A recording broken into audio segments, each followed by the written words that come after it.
Hi guys, welcome to our channel Mahir Shaikh. నేను మీ Sumayya. ముందుగా మన ఛానల్ని సబ్స్క్రైబ్ చేసుకోండి, పక్కనే బెల్ ఐకాన్ కూడా ఉంటుంది, దాన్ని యాక్టివేట్ చేసి పెట్టుకోండి. ఈరోజు రెసిపీ వచ్చేసరికి సమ్మర్ స్పెషల్ వేడి వేడిగా టొమాటో చారు అనమాట. టొమాటో రసం అని కూడా అంటారు. ఒక్కసారి చేసి పెట్టండి, పిల్లలు మళ్ళీ మళ్ళీ అడుగుతారనమాట. చాలా ఈజీ ప్రాసెస్లో, అసలు కష్టపడే పనే లేకుండా ఇంట్లోనే చాలా క్విక్గా అయితే తయారు చేసుకోవచ్చు. ఇందులో బయటి మసాలాలు ఏవి వాడకుండా అయితే చేశాను. సో మీరు కూడా కావాలి అంటే ఫాలో అయిపోండి. సో రెసిపీలోకి అయితే వెళ్ళిపోదాం. మరి 4 బాగా పండిన టమాటాలను అయితే తీసుకున్నాను. వాటిని ఇలా ఒకసారి వాష్ చేసి 4 ముక్కల్లాగా ఇలా అయితే కట్ చేసుకున్నాను. మొత్తం ముక్కలుగా కట్ చేసుకోకుండా ఇలా కట్ చేసుకొని కొంచెం వాటర్ అయితే వేసుకున్నాను. ఒక టీ గ్లాస్తో రెండు టీ గ్లాసులు వాటర్ అయితే పోసుకున్నాను అనమాట. దాన్ని బాగా బాయిల్ చేసుకోవాలి. బాయిల్ చేసుకున్న తర్వాత దాని మీద తొక్క అనేది ఊడొస్తుంది అనమాట. అప్పుడు అర్థమవుతుంది మనకు బాగా కుక్ అయింది అని చెప్పేసి. సో బాయిల్ అయ్యి చల్లారాలన్నమాట. చల్లారేలోపు మనం మసాలా అయితే ప్రిపేర్ చేసేసుకుందాం. దాంట్లో పౌడర్ ఇప్పుడు ఇద్దరికే చేస్తున్నాను కాబట్టి కొంచెం మిరియాలు, కొంచెం మెంతులు, కొంచెం జీలకర్ర, ఈ మూడింటిని బాగా ఫ్రై అయితే చేసుకోవాలన్నమాట. మీడియం ఫ్లేమ్ మీద పెట్టుకొని ఎక్కువసేపు ఫ్రై అయితే చేసుకోవాలి. త్వరగానే మాడిపోతూ ఉంటాయి, కలుపుకుంటూ ఫ్రై చేసుకోండి. ఇందులో ధనియాలు మాత్రం వేయట్లేదు. ధనియాలు వేసినట్టయితే మనకు మిరియాల చారు రసము ఆ ఫ్లేవర్ వస్తుందన్నమాట. ఇది టొమాటో రసం కాబట్టి ధనియా ఫ్లేవర్ అనేది దీనికి అంతగా సెట్ అవ్వదు. అందుకోసమనే ధనియాలు అయితే వేయట్లేదు. ఈ మూడింటిని బాగా ఫ్రై చేసుకున్న తర్వాత దీన్నైతే స్మాషర్లో వేసుకొని కచ్చాపచ్చాగా అయితే దంచుకుంటున్నాను. మామూలుగా ఎక్కువ మొత్తంలో చేసుకున్నప్పుడు మిక్సీలో అయినా వేసుకోవచ్చు. కొంచెమే ఇద్దరి కోసమే కదా నేను చేసిందని చెప్పేసి ఇలా స్మాషర్లో అయితే స్మాష్ చేసుకున్నాను. ఇప్పుడు మన టమాటాలు కూడా బాగా కుక్ అయిపోయాయి. బయటికి అయితే తీసేస్తున్నాను. బయటికి తీసేసి ఇలా తొక్కను కూడా వేరు చేసుకోవాలన్నమాట. ఫస్ట్ టైం మన ఛానల్ చూస్తున్న వాళ్ళైతే సబ్స్క్రైబ్ చేసుకోండి, పక్కనే బెల్ ఐకాన్ కూడా ఉంటుంది, దాన్ని యాక్టివేట్ చేసి పెట్టుకోండి. వీడియోని స్కిప్ చేయకుండా చివరి దాకా అయితే చూడండి. అప్పుడే మీరు రెసిపీలో ఏం మిస్ అవ్వకుండా ఉంటారు. పర్ఫెక్ట్గా మీరు కూడా చేసుకోగలరు అనమాట. ఇప్పుడు వేడివేడిగా ఉన్న టమాటాలని ఇలా తొక్క అయితే తీసుకుంటున్నాను. పైన ఇలా తీసుకున్నట్టయితే మనము ప్యూరీ చేసుకున్నప్పుడు బాగా క్లియర్గా వస్తుందన్నమాట. ఇప్పుడు తొక్క తీసుకున్న టమాటాలని మిక్సీ జార్లోకి అయితే షిఫ్ట్ చేసుకుంటున్నాను. ఇప్పుడు మనం ముందుగా టమాటాలను బాయిల్ చేసుకున్నప్పుడు వాటర్ అయితే పోసుకున్నాం కదా, అందులో ఇంకొంచెం వాటర్ మిగిలే ఉంటాయి. ఆ వాటర్ని దీంట్లోనే పోసేసి బాగా మెత్తటి ప్యూరీ లాగా అయితే చేసుకుంటున్నాను అనమాట. ఇప్పుడు మనము స్టవ్ అయితే వెలిగించేసుకొని ఎందులో అయితే రసం పెట్టుకోవాలి అనుకుంటున్నానో ఆ బౌల్ అయితే పెట్టేస్తున్నాను అనమాట. వీడియోని స్కిప్ చేయకుండా చూడండి. ఫస్ట్ టైం మన ఛానల్ చూస్తున్న వాళ్ళైతే సబ్స్క్రైబ్ చేసుకోండి. బౌల్ పెట్టేసిన తర్వాత ఇప్పుడు పోపుకి సరిపడా ఆయిల్ అయితే యాడ్ చేసుకుంటున్నాను. ఇలా ఆయిల్ యాడ్ చేసుకొని మీడియం ఫ్లేమ్ మీద పెట్టుకొని ఒక సెగ రానివ్వండి. తర్వాత ఇప్పుడు ఇందులో మనము ఎక్కువ కష్టపడే పని అయితే ఏం లేదు. కొద్దిగా ఆవాలు, కొద్దిగా జీలకర్ర అయితే వేసుకుంటున్నాను. ఇలా ఆవాలు టప్ టప్ అని సౌండ్ వచ్చిన తర్వాత, చిటపటలాడిన తర్వాత మాత్రమే జీలకర్రను అయితే యాడ్ చేసుకోవాలి.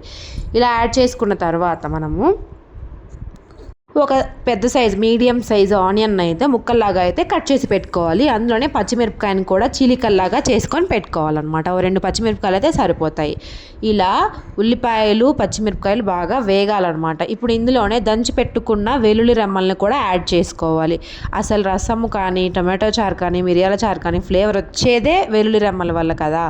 అందుకోసమే 2 వెల్లుల్లి రెమ్మలు కూడా యాడ్ చేసుకుంటున్నాను. ఇలా యాడ్ చేసుకుని వాటిని కూడా నూనెలో బాగా ఫ్రై అవ్వనివ్వాలన్నమాట. ఇలా ఫ్రై అయిపోయిన తర్వాత మనము సిమ్ మీద పెట్టుకొని కొద్దిగా పసుపు, ఉప్పును కూడా యాడ్ చేసుకోవాలి. ఇంతలోపు మనము ఒక చిన్న టేబుల్ స్పూన్ వరకు అల్లం వెల్లుల్లి పేస్ట్ అయితే యాడ్ చేసుకుంటున్నాను. ఇది వచ్చేసరికి నా స్టైల్లో నేను చేస్తున్నాను అనమాట. నేను ఎప్పుడు ఎలా చేస్తానో అలా మీకు చూపిస్తున్నాను. ఇలానే ఉంటుంది టమాటా చారు అని నేనైతే చెప్పను. నేను ఎలా చేస్తున్నాను అనే దాని గురించి చెప్తున్నాను అంతే. మీకు కావాలి అంటే ఫాలో అవ్వండి. తర్వాత ఇప్పుడు ఇందులోనే కొంచెం అల్లం వెల్లుల్లి పేస్ట్ ఫ్రై అయిపోయిన తర్వాత కల్లుప్పును అయితే యాడ్ చేసుకున్నాను. అందరు సాల్ట్ అయితే యాడ్ చేసుకుంటారు, నేను కల్లుప్పును అయితే యాడ్ చేస్తున్నాను. ఇప్పుడు అందులోనే కొంచెం పసుపు కూడా యాడ్ చేసుకోవాలన్నమాట.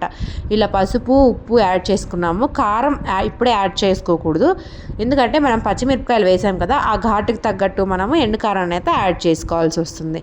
తర్వాత దీన్ని అయితే ఒక 2 నిమిషాలు మూత పెట్టేసి బాగా కుక్ చేసుకున్నాము. కుక్ చేసుకున్న తర్వాత ఇలా అయితే అయ్యింది. ఇప్పుడు ఇందులోనే మనం ముందుగా చేసి పెట్టుకున్న టమాటో ప్యూరీ ఏదైతే ఉందో ఆ రసాన్ని అయితే వేసేసుకోవాలి. ముందుగానే చింతపండుని కొంచెం నానబెట్టుకొని గుజ్జులాగా అయితే చేసి పెట్టుకోవాలన్నమాట. మీకు తెలిసిన విషయమే కదా, మా ఇంట్లో ఎప్పుడు టామరిండ్ గుజ్జు ఇలా చేసుకొని పెట్టుకుంటాను. ఇలా కనుక లేదు అనుకుంటే ముందుగానే మీరు నానబెట్టేసుకొని లేకపోతే టమాటాలతో పాటు వేసేసుకోండి.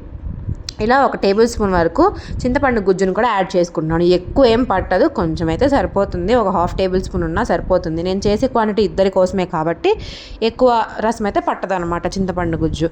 తర్వాత దీన్ని కూడా వేసేసి మనకు రసం ఎంతైతే కావాలో అన్ని వాటర్ అయితే యాడ్ చేసుకోవాలి. మరీ పల్చగా బాగోవు అనమాట, మరీ థిక్గా కూడా బాగోవు. మీడియం కన్సిస్టెన్సీ ఉండేలాగా అయితే చెక్ చేసుకొని వేసుకోండి. ఇప్పుడు ఉప్పును కూడా ఒకసారి చెక్ చేసుకొని వేసుకోండి. ఈ విధంగా అయిన తర్వాత ఒక 5 నిమిషాలు మీడియం ఫ్లేమ్ మీద పెట్టి వదిలేయండి. ఇలా పొంగు అయితే వస్తుంది. ఈ విధంగా పొంగు వచ్చిన తర్వాత 1 స్పూన్ వరకు కారం, మనం ముందుగా తయారు చేసి పెట్టుకున్న పౌడర్ ఏదైతే ఉందో మెంతులు, జీలకర్ర, మిరియాలు మనం ఫ్రై చేసుకొని పౌడర్ చేసి పెట్టుకున్నాం కదా, ఆ పౌడర్ని ఈ స్టేజ్లో అయితే వేసేసేయాలి. ఇలా వేసిన తర్వాత ఒక 10 నిమిషాలు మళ్ళీ బాగా పొంగాలన్నమాట. రసం అనేది బాగా పొంగనిచ్చారు అంటే అప్పుడు మన రసం అనేది రెడీ అయిపోతుందన్నమాట. ఇలా బాగా రసాన్ని ఒక 10 నిమిషాల వరకు బాగా ఉడికించుకోవాలన్నమాట. ఇలా అయిపోయిన తర్వాత మనము చివరి స్టేజ్లో కొద్దిగా కొత్తిమీరను కూడా యాడ్ చేసుకోవాలి. కన్సిస్టెన్సీ అనేది మీరు చూసుకోండి, చెక్ చేసుకోండి. లాస్ట్ స్టేజ్లో ఒకసారి ఉప్పును కూడా చెక్ చేసుకోండి. ఇలా కుక్ అయిన తర్వాత మంచి అరోమా అనేది ఇల్లు మొత్తం వస్తుంది. ఇప్పుడు ఇందులోనే కొద్దిగా కొత్తిమీరను అయితే యాడ్ చేసుకుంటున్నాము. కొత్తిమీరను కూడా యాడ్ చేసుకున్న తర్వాత ఒక 5 నిమిషాల వరకు మూత అయితే పెట్టేసుకుంటున్నాను. మూత పెట్టేసుకొని మళ్ళీ కుక్ చేసుకోవాలన్నమాట, ఎందుకంటే ఆ అరోమా అనేది బయటికి వెళ్లకుండా ఉంటుంది. ఫస్ట్ టైం మన ఛానల్ చూస్తున్నట్లయితే సబ్స్క్రైబ్ చేసుకోండి. వీడియోని స్కిప్ చేయకుండా చివరిదాకా అయితే చూడండి. బాగా మరిగిన తర్వాత లాస్ట్లో మనము కొద్దిగా ధనియా పౌడర్ని అయితే యాడ్ చేసుకోవాలన్నమాట. మీ దగ్గర కరివేపాకు కనుక ఉంటే పోపులోనే కరివేపాకును కూడా వేసేయండి. అప్పుడు మరిగినప్పుడు మంచి స్మెల్ అనేది వస్తుందన్నమాట కరివేపాకు. నా దగ్గర పచ్చి కరివేపాకు అవైలబుల్ లేకపోవడం వల్ల నేను చివర్లో ధనియా పౌడర్తో పాటు కరివేపాకు పౌడర్ని కూడా యాడ్ చేశాను. ఇది ప్యూర్లీ హోమ్ మేడ్ అనమాట, నేను ఇంట్లో చేసుకున్న కరివేపాకు పౌడర్. ఇదైతే యాడ్ చేసుకున్నాను. దీన్ని మొత్తాన్ని కలిపేసి ఒక 2 మినిట్స్ మూత పెట్టేసి మళ్ళీ ఒక బాయిల్ అయితే రానిచ్చాను అనమాట. ఒకసారి పొంగు వచ్చిన తర్వాత ఆపేసాను. ఇది మన టొమాటో చారు, టొమాటో రసం చాలా ఈజీ ప్రాసెస్లో చాలా పర్ఫెక్ట్గా కుదురుతుందనమాట. మీరు కూడా ట్రై చేయండి ఒకసారి. మళ్ళీ చేసుకొని తినాలనిపిస్తుంది అనమాట. నూనె బాగాలేనప్పుడు, జ్వరాలు వచ్చినప్పుడు, బాగా వర్షాలు పడ్డప్పుడు కానీ, బాగా ఎండలు ఉన్నప్పుడు కానీ ఇలా చేసుకొని తింటే ఆ మనసుకి తృప్తిగా ఉంటుందన్నమాట. చూడండి ఎంత పర్ఫెక్ట్గా కుదిరిందో మన టొమాటో చారు వచ్చేసరికి. అసలు కష్టపడే పనే లేదు. ఆల్మోస్ట్ అన్ని చోట్ల కొంచెం వర్షాలు అయితే స్టార్ట్ అయిపోతున్నాయి. ఇలా కొత్త రెసిపీస్ని కూడా ట్రై చేస్తూ ఎంజాయ్ చేసేయండి వెదర్కి తగ్గట్టు. సో చూసేసారు కదా ఈ వీడియోని. నేను వేడి అన్నంలో రసం వేసుకొని, టొమాటో రసం ఏదైనా అనొచ్చు, వేసుకొని ఒక ఎగ్ బాయిల్ అయితే చేసుకున్నాను. తర్వాత ఇందులో కొంచెం చిప్స్ కానీ, పొటాటో ఫ్రై కానీ ఉంటే ఆహా, ఇంకా ఫుల్ భోజనం అనమాట ఇది వచ్చేసరికి. సో ఈ వీడియో మీకు నచ్చిందని అనుకుంటున్నాను. నచ్చితే కనుక ఒక లైక్ చేసి, షేర్ చేసి, సబ్స్క్రైబ్ చేసుకోండి. కొత్తగా మన ఛానల్ చూస్తున్నాం సబ్స్క్రైబ్ చేసుకోండి. బెల్ ఐకాన్ కూడా యాక్టివేట్ చేసి పెట్టుకోండి. మరిన్ని ఇంట్రెస్టింగ్ వీడియోస్ కోసం ఛానల్ సబ్స్క్రైబ్ చేసుకోండి. Thank you so much for watching guys. Don't forget to subscribe. Thank you.